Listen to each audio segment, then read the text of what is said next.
I was already dreading clearing out Dad's old house, and yet I couldn't keep myself away from it. On the day I made my final trip, the wind outside whistled under the eaves, setting my nerves on edge. The sun struggled to break through the thick clouds, as though unsure it wanted to shine on such a somber day. Mom had gone home early to rest. Her eyes had been red-rimmed and her shoulders tense since the funeral, so I was alone, left to sort out the last remaining boxes piled in the attic. I tugged on the creaking pull-down stairs and climbed up, listening to each step groan with my weight. The smell of old cardboard, mothballs, and dust greeted me, shapes blurred in the dim light from the single naked bulb overhead. I'd been in that attic only once as a kid. It had felt dangerous, full of sharp corners and precarious towers of boxes Dad insisted I leave alone. Now, I was free to rummage. I knelt down, mind spinning with the bittersweet feelings that had stalked me for days. His passing had been peaceful. At least, that's what the doctors said. A heart condition that took him before any of us could realize something was seriously wrong. I kept replaying our last conversation. It had been about something trivial, whom to root for in the upcoming baseball playoffs. He wore his usual gentle smile and asked if I wanted coffee. That was it. The next day he was gone. I hadn't been prepared. I didn't think I ever could be. I shifted my weight on the wooden boards, trying not to cough from the dust in the stagnant air. I had tackled most of the labeled boxes, books, winter clothes, old family photo albums. Then I spotted one that read in thick black pen, "Private." It looked unremarkable, smaller than the others, a little scuffed around the edges. Curiosity tugged at me. My throat tightened. Dad had never been the type to keep secrets, at least not openly. He was quiet and reserved, sure, but in a loving way. I always assumed his hush was part of who he was. A private box? Did I even want to know what was inside? But I couldn't ignore it. My mind conjured up bizarre possibilities. War medals, hidden letters, maybe an old love note from before he met Mom. Carefully, I pried the flaps open. The attic's dim light fell on the contents, and I felt my breath catch. Inside were dresses. Simple ones, not very flashy, folded with care. Below them lay a cheap wig, still in a plastic bag, and a barely touched set of makeup. All these items looked gently used, as if they'd been put away after only a few tries. My eyes lingered on the wig. There was a label, blonde. My father had always had short, graying brown hair. This felt like stumbling into someone else's life. My mind spun with questions I didn't know how to articulate. Beneath that lay a small diary. The cover was worn, its corners dog-eared, and the spine cracked from frequent opening and closing. I picked it up gingerly, as though it might crumble in my hands. On the inside front page, written with a tremulous pen, was a single name, Eleanor. My heart pounded. Who was Eleanor? Why was my father keeping a diary under that name? My eyes shifted back to the dresses, the makeup, the wig. Something in me clicked. Dad had a feminine side he'd never shared. Perhaps Eleanor was the name he used for himself when he wore these clothes. My mouth felt dry. Grief had been crushing me for days, but this was an entirely new wave of emotions. Shock, confusion, sorrow for all the moments he must have felt alone. I almost put everything back and pretended it didn't exist. Yet the diary looked fragile and private, as if it held the gentle truth of someone who never dared speak it aloud. I decided to read it. March 12, 1998. I can't do this out in the open. I'm so afraid they'll think I'm strange. I feel more alive in these clothes. I wish I could talk to someone. I can't share it with my child, not yet. Not with my wife either. Not sure she would understand. I inhaled shakily. The pain behind his words hit me like a blow to the chest. He had been wrestling with something deeply personal, and he'd felt alone. I skimmed more entries, random lines jumping out at me. Sometimes I stay up after they've gone to bed, just to feel the soft fabric on my skin. I look at my reflection and see someone who feels free. I worry I'm betraying my family by not being honest, but I'm scared they'll reject me. I'd rather keep quiet than lose them. I've given myself a name, Eleanor. It comforts me. It feels right, even if I can never say it aloud. I lost track of time as I read. Light from the attic bulb began to waver, or maybe my eyes were welling up. Here were the puzzle pieces for all those quiet moments in my childhood. I remembered evenings when Dad seemed lost in his own mind, turning away from us in the living room to stare out the window. I'd sometimes wonder if I did something wrong, or if he was disappointed in me. Now I realized none of it had been about me. He'd been carrying a private burden. When I finally looked up, the air felt heavier, as though the attic itself was pressing down with sympathy. Tears tingled at the edges of my eyes. I held a simple blue dress in my hands. It smelled faintly of lavender sachets, and beneath that was the subtle hint of Dad's old cologne. I closed the diary, resting my hand on the box. Part of me wanted to pack it away, to remain loyal to his wish for secrecy. Another part of me blazed with anger. He had to suppress who he was. He must have been terrified, which broke my heart. And as I stared at the swirl of dust motes drifting in the attic's weak light, all I could think was, Dad, I wish I had known. Downstairs, I set the box carefully on the kitchen table, as though it contained something sacred. A few minutes later, Mom came back with tear-stained cheeks. She set her purse down and gave me a quick nod, her eyes darting to the small cardboard container. I couldn't read her expression. Maybe she suspected something. Maybe she had glimpsed it once and chosen to bury the knowledge. I didn't want to upset her further, but I needed answers. Mom, I said, voice low, did you know about this? She hesitated, eyes flicking from the dresses to the diary on top. She didn't speak right away, and that silence told me everything. In that moment, I realized she must have known something, even if she'd never fully let herself see it. She swallowed. I found a hint of this years ago. I opened the wrong drawer by accident. It was a dress in a bag. I thought it might be a gift for me, but I noticed the size was all wrong. When I asked your dad, he got quiet. I could see a heartbreak in his eyes I couldn't explain. That night, he slept on the couch. We never spoke of it again. She closed her eyes. I had suspicions, but I never wanted to force him to talk. Maybe I was afraid he'd leave, or that I would say something hurtful. I thought if he needed to keep something private, I should respect it. She stepped forward, gently taking the diary from my hands. She held it like it was too fragile. I'm sorry, she whispered. I never knew the right words to say. I felt my throat tighten again. It's not your fault. My voice shook. He must have been hurting. Mom wiped her cheek and nodded wordlessly. We spent the rest of the evening sitting at the kitchen table, flipping through the little diary and reading his brief notes, some not more than a sentence. It was like sifting through a window into his inner world. We found musings on how dresses made him feel peaceful. One passage described his longing to one day step outside in that outfit without being judged by neighbors or co-workers. Another wondered if the world would ever be ready for someone like him. Hours passed in hushed quiet, broken only by the sound of pages turning. At one point, I glanced at Mom's face and saw lines of regret there.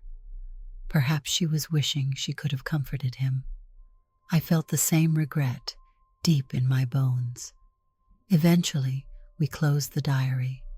A heavy silence floated in the air, a silence full of unspoken sorrow and a new understanding. We had discovered an entire side of Dad we hadn't known. Perhaps in some way, it was a small gift, this chance to connect with the truth he had locked away. It also stung to realize we never supported that hidden part of him. Mom stood, cleared her throat, and headed for the hallway. "I'll make some tea," she whispered, needing to occupy her hands, maybe to escape her own sadness for a moment. I remained at the table, gazing at the diary's worn cover. I eventually followed her. We huddled by the stove as she heated the water, each lost in private thoughts. The kettle soon whistled loudly, as if it couldn't contain its own emotion. Once we had our cups, we went back to the table and sipped in silence until Mom gently placed her palm over my hand. "Let's not put this away in shame," she said. "Let's find a way to honor him." I swallowed hard. Yes, I'd like that. Funeral arrangements had already been completed and carried out, and the neighbors had offered condolences. Life felt suspended, as though time moved, but I was still stuck in grief. Over the next few days, the diary haunted my thoughts. Dad's words echoed every time I tried to sleep. I'd close my eyes and see him alone at night, wearing a dress, trembling with anxiety about the locked door behind him. I began reaching out to close family friends, hoping to learn if anyone else sensed what he was going through. Most had no clue. They remembered him as a shy but warm man who always helped with errands, rarely complained, and enjoyed classic rock. One friend, Gary, someone Dad had known since high school, glanced down when I asked if he ever suspected Dad might have a hidden feminine side. Gary rubbed the back of his neck. "There was something once," he said quietly. "We were teenagers. He joked about how much better the girls' clothing looked compared to the baggy shirts we had, but I figured it was typical teenage banter. We never spoke of it again. All I knew was that he sometimes looked off into the distance as if his mind was somewhere else." I felt a pang. My father hadn't been alone in his interests so much as alone in feeling he couldn't express them. "Thank you for telling me," I murmured. When I got home, I told Mom about it. She nodded sadly, her eyes shining with tears she tried to blink away. "I wish I'd known, or I wish he'd felt safe enough to tell me. I would have tried to understand." The next morning, I decided to be proactive. My father's attorney was waiting on me to finalize some paperwork. I also had to clear up the last bits of Dad's possessions. Some were headed to charity, others to friends who'd asked for small keepsakes, and a few things, like photo albums, would go to my house or Mom's. But that box labeled private stumped me. I couldn't bear to throw it away or donate it. Putting it in the attic again felt like burying the truth, so I moved it carefully to my car, placing it in the trunk. I wasn't sure why, but I felt better having it with me, as though I was carrying Dad's unspoken wish forward. One evening, after wrestling with my swirling thoughts, I opened the diary again. I went through every entry in order, reading the lines he wrote about feeling torn, about desperately wanting just a few hours of comfort in that other expression. If I closed my eyes, I could imagine him standing in front of a mirror, adjusting a wig that itched at the scalp, applying lipstick with trembling hands. He must have worried that at any moment someone could knock on the door. I came across a more recent entry dated about a month before he passed. "I'm older now and I'm still afraid, but I'm less ashamed of what I feel. I only wish that one day my family might understand. I never wanted to hurt them. I love them with everything I have." His words blurred through my tears.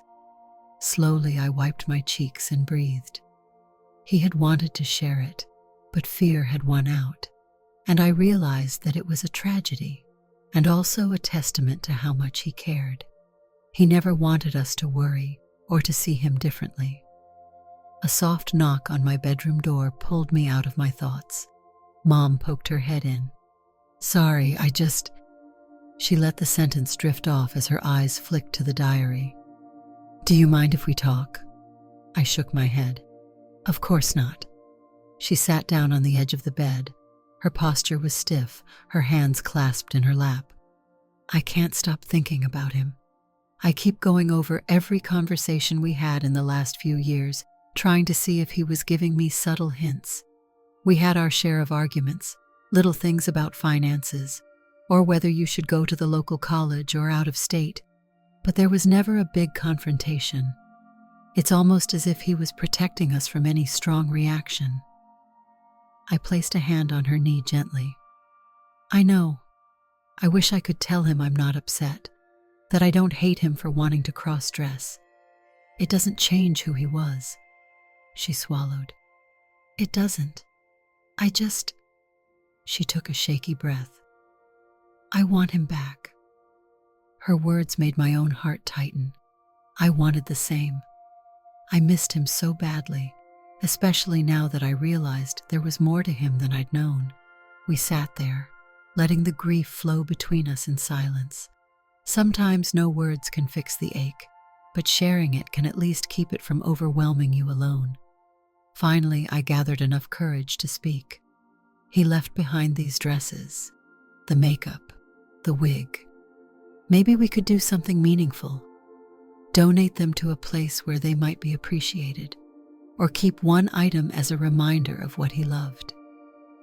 Mom's chin quivered. "That might be a good idea, but let's not rush. We can take time to decide." I nodded. "Sure." Over the next week, I tried to keep busy. I returned to my job after taking leave for the funeral, tackling paperwork and phone calls like a machine. But Dad's diary never left my mind. My nights were restless. I'd dream of him sitting in a dimly lit bedroom, the diary open on his lap, writing about a future where he wouldn't have to hide.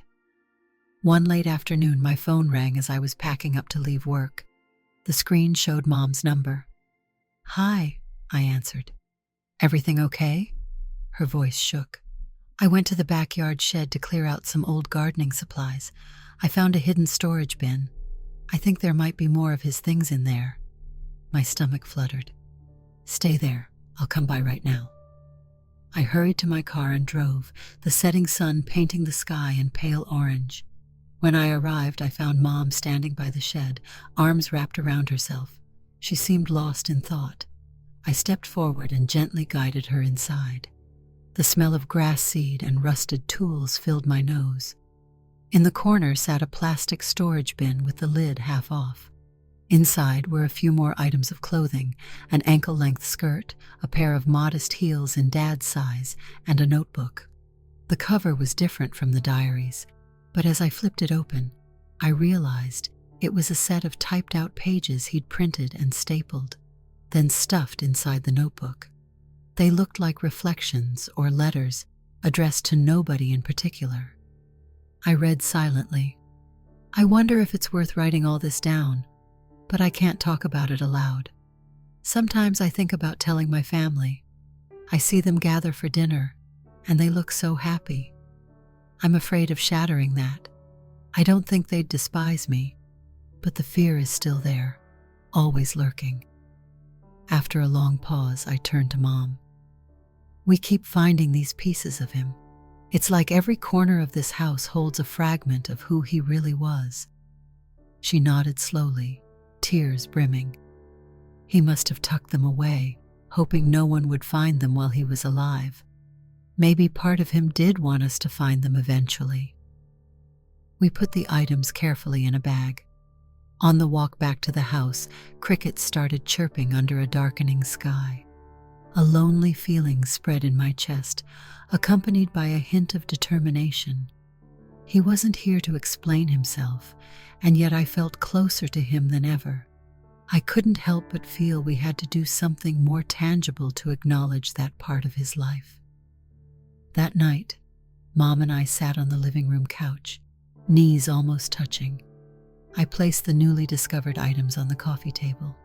She looked at them, breath shallow. "Back when you were in high school," she said softly.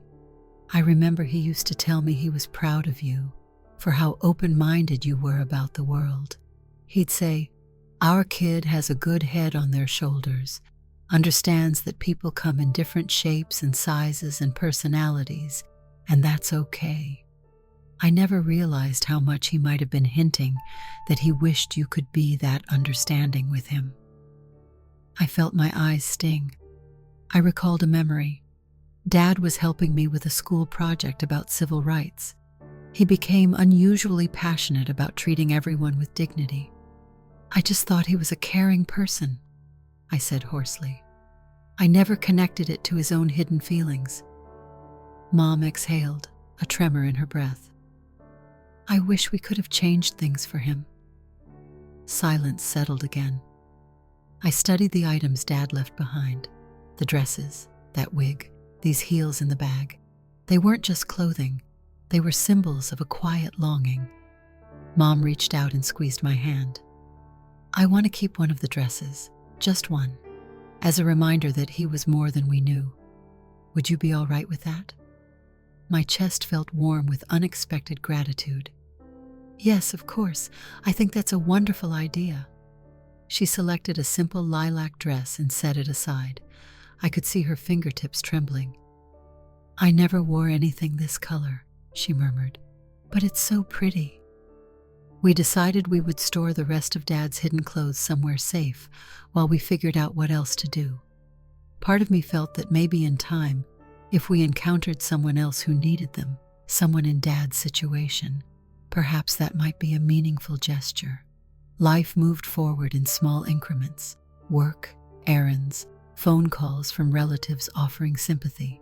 Meanwhile, at night, I found myself reading the diary and the typed pages again and again, absorbing every detail.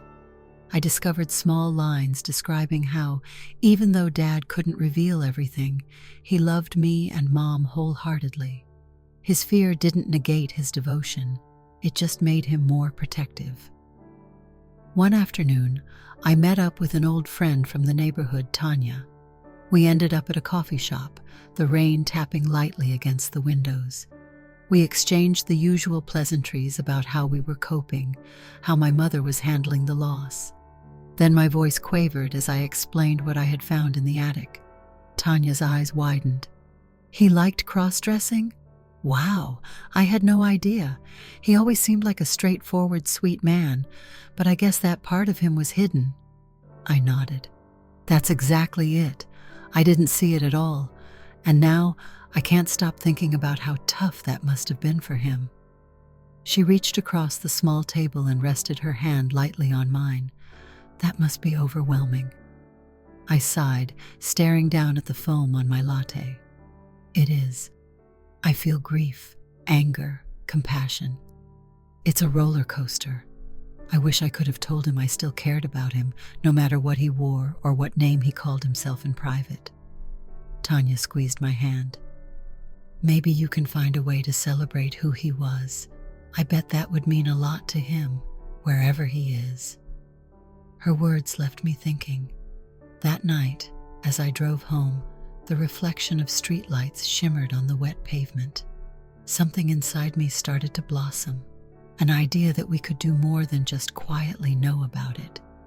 My father felt forced to hide his truth from everyone, but maybe in death, that truth could be spoken aloud, at least in a measured, respectful way. I broached the subject with Mom the following evening. We were in her kitchen, which now felt emptier than ever. The background hum of the refrigerator was the only noise, aside from our low voices. "Mom," I said gently, "I'd like to have a small gathering with a few trusted friends and family members. Nothing huge, just a moment to talk about Dad's life, the things he loved, the parts he couldn't share. I want them to see he was more than just the man they knew in passing." She hesitated, a line forming between her brows. "Are you sure? What if some of them don't understand? I'm not expecting everyone to instantly comprehend, but they loved Dad, and he deserves to be known for all of who he was." She let out a slow breath. "I see your point. I worry about how people might react, but you're right. He didn't deserve to be hidden away, even after death. We agreed to keep it small and private. We'd invite only those who knew Dad well and whom we trusted to honor him kindly. Gary, a couple of Dad's old friends, 2 of my aunts, my cousin, and maybe a couple neighbors who had been close to us for years. It would be an informal memorial at our house, different from the official funeral that was already done. A week later, on a Saturday afternoon, the house was softly lit. We had light refreshments, old family photos scattered around, and a few mementos of Dad's interests: a record sleeve from his favorite classic rock album, a baseball mitt he used when we practiced throwing in the yard, and his old battered dictionary. He loved words and read the dictionary for fun sometimes. In a smaller side room, I laid out a discreet display. I didn't want to ambush anyone, but I wanted it to be there for those who chose to see. On a table, I placed one of the dresses folded neatly, a small mirror next to the wig, and a handwritten note explaining, "These belong to my father. They were very important to him, even though he kept them hidden. They represent a piece of him that not many people knew." The door to that side room was open. If someone wandered in, they would discover this side of him. If they felt uncomfortable, they could easily step away. I wanted to give them the choice. The main point was to share that Dad's life was bigger than we realized. People arrived in small clusters, hugging me and Mom. We all stood around in the living room, sharing stories. Gary recounted how Dad once picked him up at the train station in the pouring rain without a complaint. My aunts remembered him as the quiet but reliable brother who would drive hours to help them move furniture. At one point, my cousin Allison wandered off. I saw her slip into the side room. A few minutes passed, and I grew nervous. Then she emerged, her eyes full of tears. She came over and pulled me into a tight hug. "You did the right thing," she whispered, voice thick with emotion. "He would be so proud that you're not letting that part of him go unseen." My own tears threatened to fall. "Thanks," I managed. "I just hope I'm not upsetting people." Gary overheard and placed a hand on my shoulder. "Upset? No. Shocked, maybe. But your dad was a good man. Nothing changes that. If anything, I admire how you're handling this." One of the neighbors came over, having peeked in the side room. She looked thoughtful. "I never realized. I had no clue, but that's all right. He was always kind to me, so what does it matter if he enjoyed wearing a dress?" I exhaled a breath I didn't know I'd been holding. A swirl of relief mingled with lingering sadness. Of course, not everyone said something openly about it. Some people might have been uncomfortable, or they simply didn't have the words. But there was no anger, no condemnation. That was already more than I'd hoped for.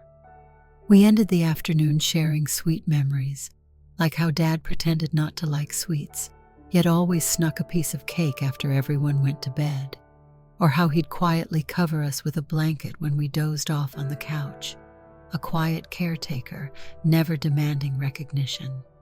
Before people left, I said a few words. My voice trembled. "Thank you for being here." Dad was a gentle soul. He was more complex than most of us knew. If he were here, I think he'd just want everyone to be a bit more compassionate, a bit more open to understanding each other. I hope we can do that. A hushed agreement rippled through the group. By the time the last person said goodbye and slipped out into the mild evening, I felt an odd mixture of exhaustion and peace. After the door closed, Mom and I leaned against the wall together. She looked at me with tired, red-rimmed eyes. "Thank you," she whispered. "I think I needed that." I nodded, tears threatening again. "Me too." The following weeks brought a strange calm. Work felt more manageable now that I wasn't wrestling with whether to speak about Dad's secret. I still missed him deeply, and sometimes I woke with tears in my eyes, but I no longer felt that suffocating confusion. I'd shared his reality, at least with a few close people, and the world hadn't ended. Mom started wearing that lilac dress around the house occasionally, not outside but in private. She said it made her feel closer to him.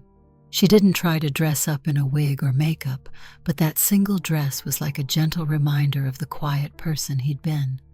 Sometimes I caught her brushing the fabric as though imagining him there.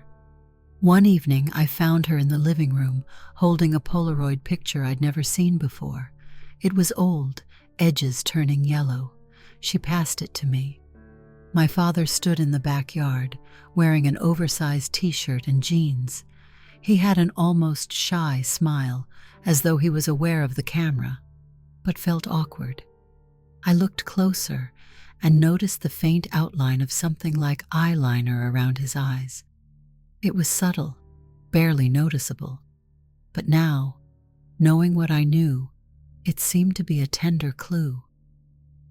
"He let me take that picture," Mom said softly. "It was years ago. He didn't say anything, but I could tell something was different.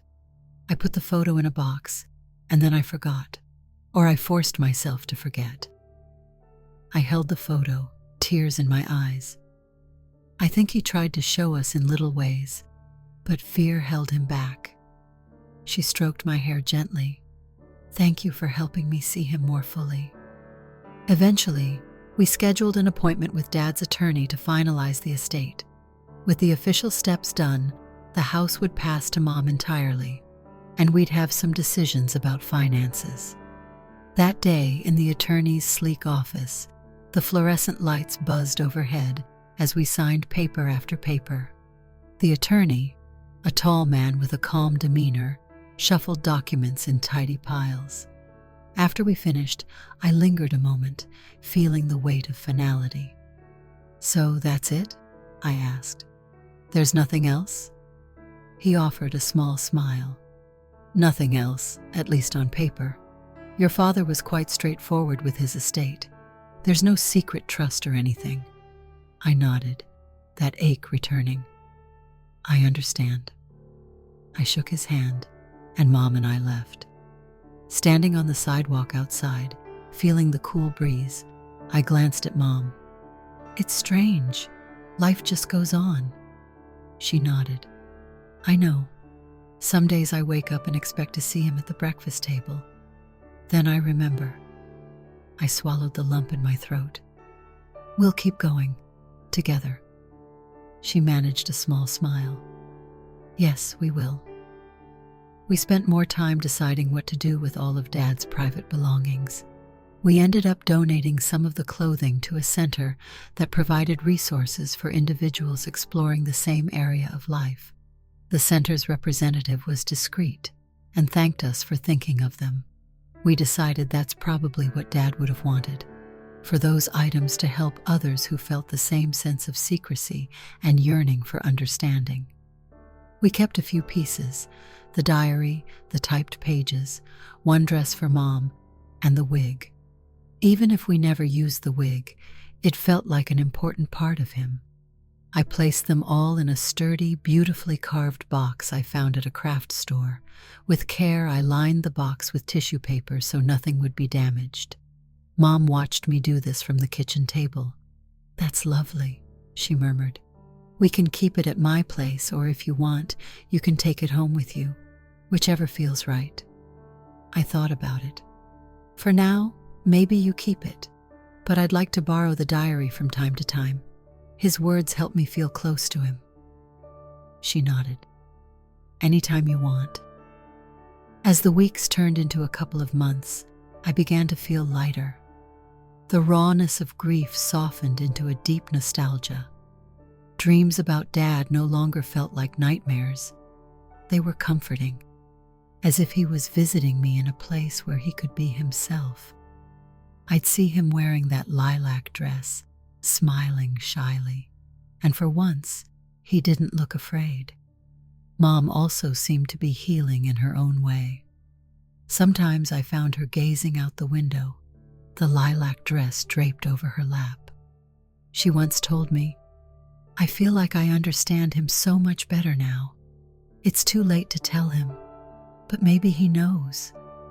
I pulled her into a hug, my chin trembling. Maybe he does. One night my phone buzzed with a call. It was from Allison, my cousin. After a quick greeting, she said, "I've been thinking about your dad a lot lately, about how he never had the freedom to express that side of himself. I'm organizing a small event next month where people can share stories about family members who had hidden parts of themselves.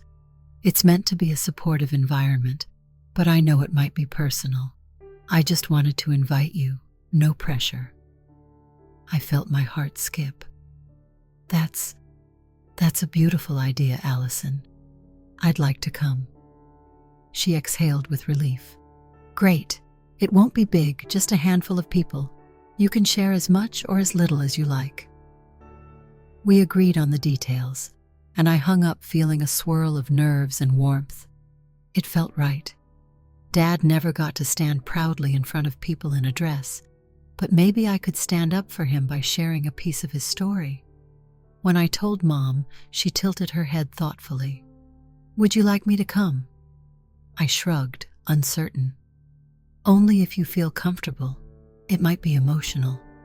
She hesitated before nodding. "I'll go. I want to.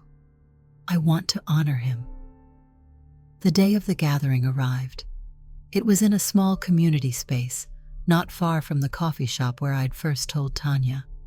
We arrived to find a half-dozen chairs arranged in a circle. A few people milled around, sipping water or nibbling on light snacks. Allison greeted us with a reassuring smile, gesturing for us to sit.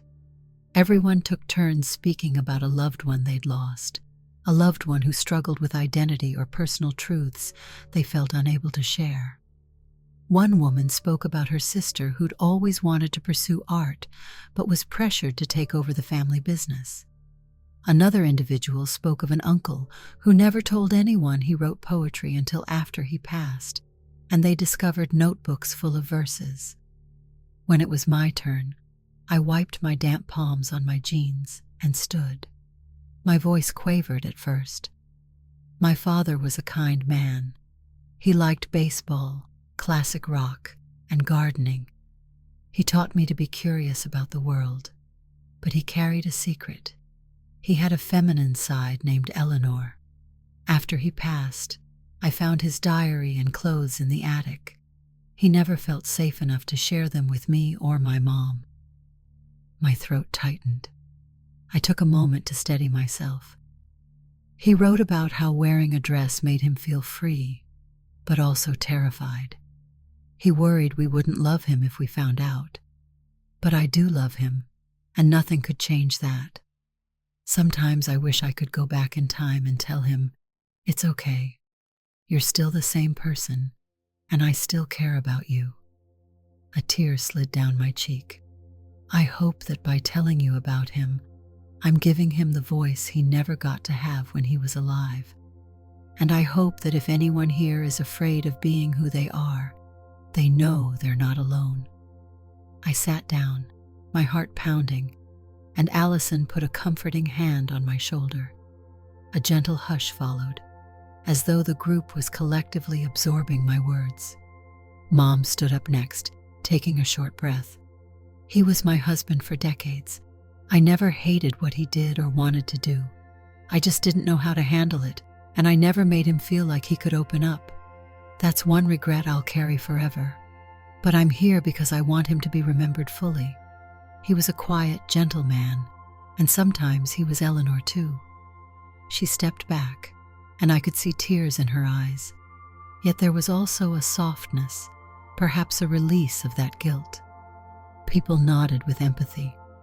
I felt a wave of gratitude for this small group, this space where Dad could finally be spoken about in an honest way.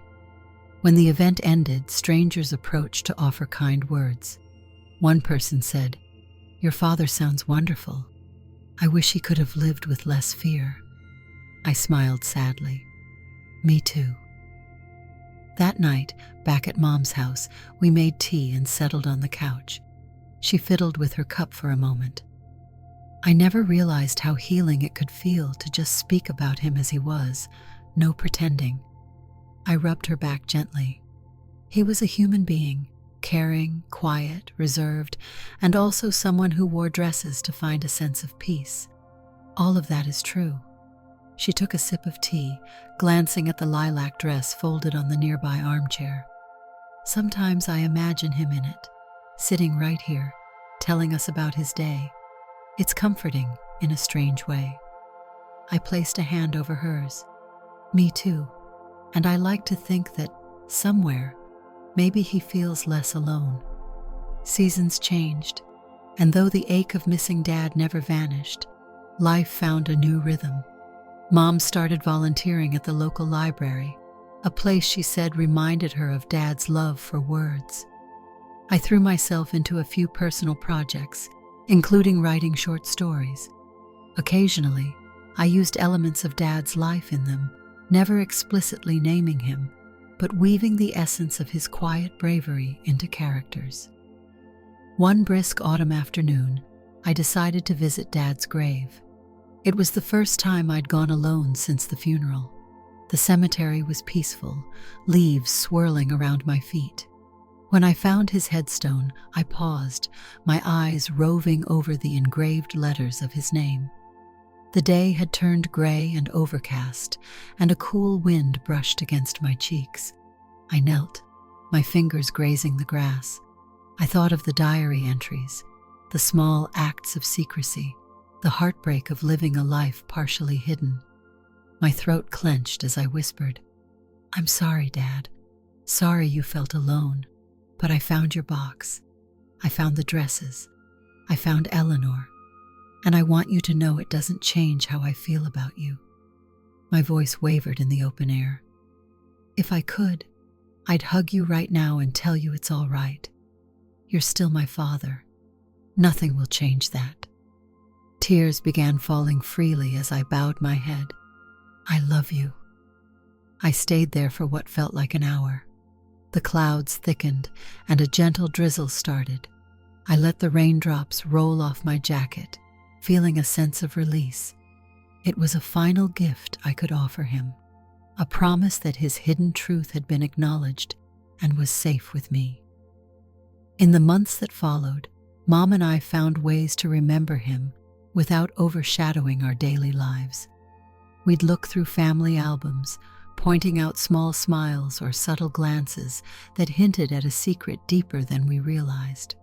We'd keep the house warm with stories about him, never shying away from mentioning how he wore a dress behind closed doors. We even redecorated his old study, which was musty and cluttered, transforming it into a peaceful reading nook. On one shelf, we placed the carved box containing his diary and wig, like a quiet memorial. One evening, I felt a sudden urge to read his diary yet again. Something in me needed reassurance. I drove over to Mom's place. She wasn't home. She'd gone to the library for a late shift. With my key, I let myself in. The house smelled like old books and the lingering aroma of the candle Mom had burned earlier. In his old study, I opened the carved box, carefully lifted out the diary, and flipped it open to a random page. My eyes fell on these words. "It's difficult to live in two worlds, but I can't stop. If there's a chance that someday my child discovers this and it helps them realize that I truly cared, then I'd feel less afraid. Eleanor is part of me, as much as my role as a father is part of me." My vision blurred with tears. There it was, in his own hand, a wish that, if discovered, we would still see his love for us. He had hoped for understanding one day. I couldn't give it to him in life, but in death, maybe we were finally giving him that honor. I sat on the armchair, hugging the diary to my chest. The world outside seemed so quiet. The ticking clock on the wall was the only sound. I closed my eyes, letting the memory of Dad's gentle smile float in my mind. "I see you," I whispered to the empty room. "I see Eleanor, and I love you both." Time, as it does, continued to move forward. Another year passed. Mom and I got better at carrying the weight of loss. On a bright spring day, we decided to plant a new tree in the backyard, a flowering dogwood, delicate white blossoms that would bloom each year in memory of Dad. We found the perfect spot by the old bird bath. As we dug the hole, we chatted. "He used to love looking at the birds here," Mom said, pushing her shovel into the earth. "I remember he'd stand at the window with a cup of coffee, naming every species." I nodded, smiling at the memory. "Yeah, he'd get so excited if he spotted a cardinal." We placed the dogwood sapling gently, covering the roots with soil and packing it down. Then we watered it, letting the fresh scent of soil and grass fill the air. My heart felt lighter. It was a small gesture, but a symbol of growth and continuity. The dogwood would flourish each year, a reminder that though Dad was gone, the love we had for him lived on. When we were done, Mom clapped her hands to rid them of dirt and turned to me with a glimmer in her eye. "Want to have some lemonade and sit on the porch?" We washed up and settled on the porch swing, glasses of cold lemonade in hand. The dogwood, just a few feet away, caught the afternoon sun. I thought of how Dad might have stood there, feeling the breeze, wishing he could slip into a skirt and relax without fear. For a moment, I pictured him in that lilac dress, stepping into the yard confidently. "Mom," I said, breaking the quiet, "thank you for going on this journey with me. I know it wasn't easy." She set her glass on the little table and turned to face me. "It was worth every tear. He was worth it. And so are you." The porch swing squeaked softly as we rocked. Sunlight filtered through the leaves, casting shifting patterns on the wooden boards. I listened to the distant chirp of birds, inhaling the warm air. There was peace in the small sounds. Once in a while I still felt a pang of regret that he couldn't step fully into that other self while he was alive, regret that we didn't see the signs.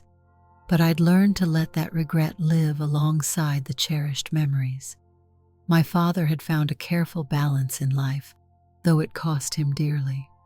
Now, I at least had the gift of knowing he was more than I ever realized.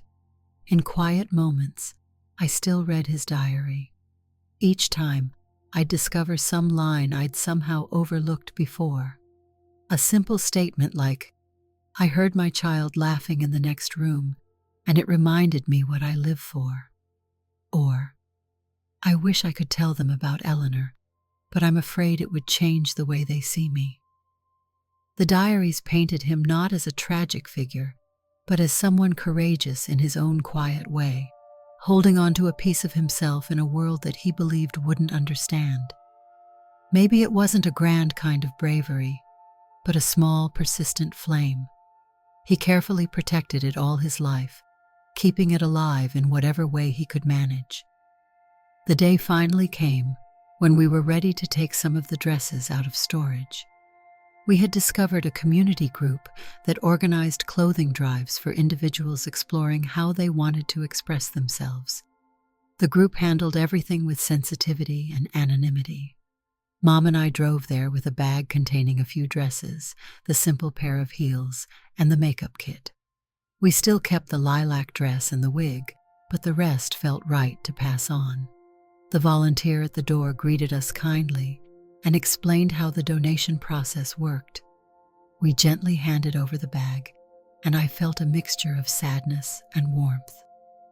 "This was my father's," I said softly. "He passed away, and these were important to him." The volunteer gave me a compassionate smile. "Thank you for trusting us with them. I promise they'll find a place where they can help someone who needs them." I nodded, tears stirring at the corners of my eyes. It was a final step in letting go of the secret Dad had carried.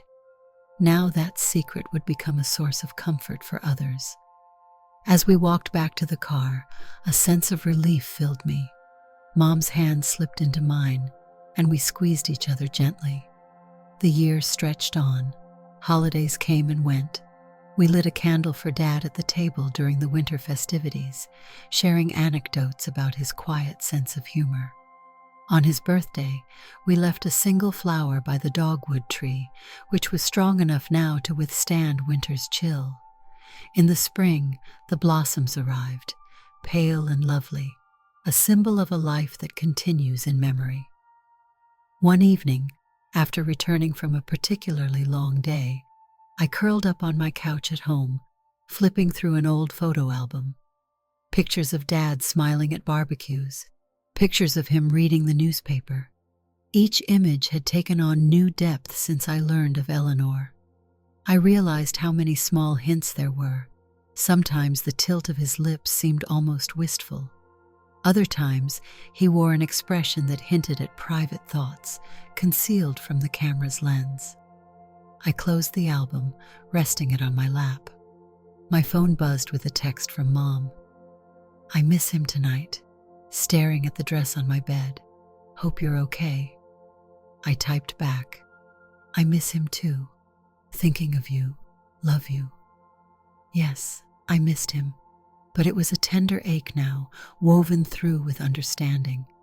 He was the same father who taught me to ride a bike, who explained the constellations in the night sky, who believed in kindness above all else. Only now, I saw him more completely. Sometimes I'd dream of him again. In those dreams, we'd be sitting in the living room, and he'd be wearing his wig and a comfortable dress. I'd be next to him, telling him about my day, while he listened with that gentle half-smile. Occasionally, he'd speak, his voice as soft as I remembered, saying something like, "Thank you for seeing me." In the dream, I'd smile back and say, "I always saw you, Dad. I just didn't know it was Eleanor too." And we'd laugh together as though it was the most natural thing in the world. Upon waking, I'd feel the residue of that dream tugging at my emotions. A bittersweet comfort, like a letter from someone you love who lives far away. The world outside my window was always the same after I awoke, but I sensed Dad's presence in the quiet corners.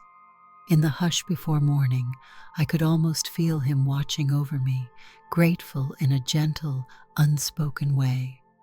One day, while flipping through the typed pages he'd hidden in the shed, I found an excerpt I'd somehow overlooked. "If I ever get found out, I hope they understand. If not, I still love them anyway. My family is everything.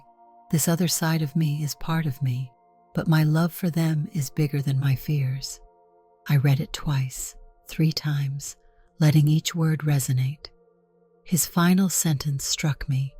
His love for us was bigger than his fears. Despite the risk of misunderstanding or judgment, he kept on loving. In a sense, that love had guided him to keep silent, protecting us in the only way he knew how. Setting the pages aside, I realized that was how I wanted to remember him, someone who held love above his own needs, even if that meant burying an important aspect of himself. It was tragic, yet deeply moving. Seasons blended into each other. Now and then, the memory of my discovery in the attic would flash vividly across my mind, like a scene from a film.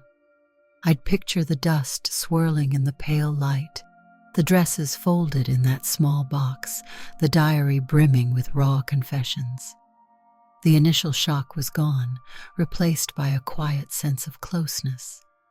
Dad had left me a gift in a way, a chance to know him fully, if only after he was gone. I lived my life carrying his secret as a part of my heart's tapestry, woven into the threads of who I was becoming. I no longer felt the need to share it with just anyone, but I also didn't hide it when it was relevant. If I made a new friend who asked about my father, I'd tell them the usual stories but wouldn't omit the quiet truth. Some people would blink in surprise, others would nod, taking it in stride. Regardless of the reaction, I'd feel a gentle warmth knowing I was honoring him. Mom, too, found her own rhythm. She returned to hosting occasional dinner gatherings, something she'd stopped after Dad's passing. Whenever friends came over, she always made sure to mention him in conversation, often praising his cooking tips or how meticulously he vacuumed the carpets. And if the topic ever drifted toward something deeper, she never hesitated to share that he had a side to him most people didn't know. She'd speak of it calmly, with quiet pride, as though it was simply another aspect of the man she loved. Now, years later, that dogwood tree stands taller, blooming each spring with bright clusters of white. Birds perch on its branches, singing as the sun rises. I often visit Mom's backyard and sit under that tree, close my eyes, and remember. Occasionally, on breezy days, I almost imagine I hear his voice, or the rustle of a dress he might have worn, whispering among the leaves. Mom keeps the lilac dress neatly folded in her closet. Sometimes she'll put it on a hanger by the window, letting the sunlight illuminate the color. She told me once that seeing it in the light feels like Dad is stepping into the room, bridging the gap between memory and presence. We still have that carved box with the wig, the diary, and the typed pages. Every so often I open it, run my fingers along the diary's worn edges, and read a few lines. It never fails to move me. He wrote with such tenderness, even in moments of fear. I've thought about how our lives might have been different if Dad could have been open about Eleanor. Perhaps we would have had more serious conversations, maybe even arguments, but at least he wouldn't have been alone. Yet I've also learned that life doesn't follow a perfect script. We do the best we can with the hand we're dealt. He did what he could, holding on to his love for us, never wanting to disrupt our world. I look back on the day I found the box marked private and realize it changed me forever. I discovered a part of my father that was hidden, a facet of his being that shaped him more than I ever knew. It deepened my understanding of how complicated and fragile we humans can be. I learned that sometimes the simplest kindness we can offer is letting someone know they matter, however they choose to present themselves. He is gone, and yet he is still here. In the quiet morning light, in the corners of this old house, in every echo of an old rock album, and in those intangible moments when I feel the urge to be braver, to speak a truth, or stand up for someone who's afraid. I carry him with me, and I think that's what he'd have wanted. I can picture him, my father, the man who wore a sensible jumper on most days, yet kept a wig and dresses in a hidden box, signing each diary entry with the name Eleanor. There was sorrow in his secrecy, but also a gentle pride in who he was. And I'm proud of him too. I wish he'd never felt forced to hide, but I take comfort knowing that now, at least, his truth is not buried in the attic. It lives on in those who love him, in the stories we tell around the kitchen table, in the dogwood blossoms every spring, and in the hearts of those who knew him best. And so, Dad, or Eleanor, wherever you are, I hope you found a peace as soft as the dress you wore. I hope you know you're not forgotten. I will always hold your secret close, not as a weight, but as a precious keepsake, one that reminds me that love endures, even when spoken words come too late. Did you like the story? Hit that like button and tell me what you thought in the comments. Do you want to hear more stories? Subscribe and hit the bell. For exclusive content and early access, check out our Patreon. You can find the link in the description, or you can watch any of the videos shown on my right. Thank you for watching and see you in the next video.